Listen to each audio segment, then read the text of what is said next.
Good day, Doc Louie. I am Marquesin Ferreira, IT5M3, and in this video, I will present my midterm exam for BOS. So, I'm gonna show you how to create a database, and I'll show you how to create tables inside my database. So, yung pangalan ng database ko is FerreiraDB, and ito yung gagamitin kong name.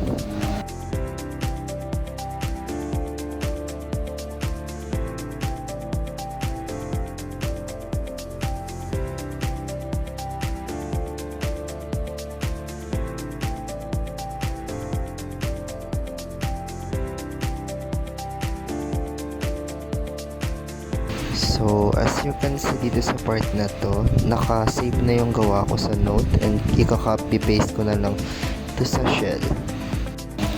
So, yung table na create ko is itong table users and table products, table orders, table roles, table employees, and table payroll.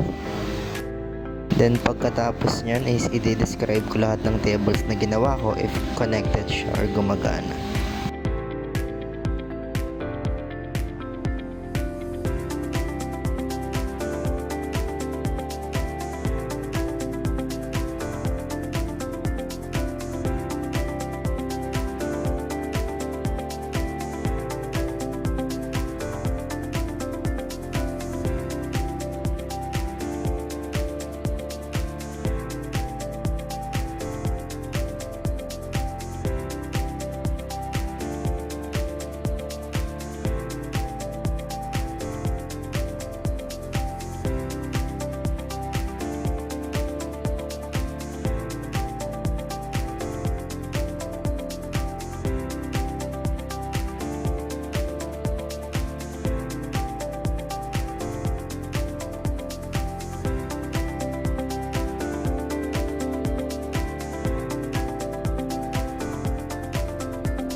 So, gumagana lahat yung tables na ginawa ko sa database ko.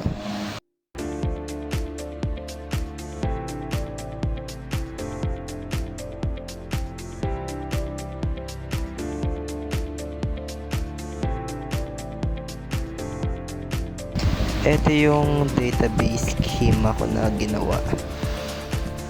So, ganun lang. Thank you for watching.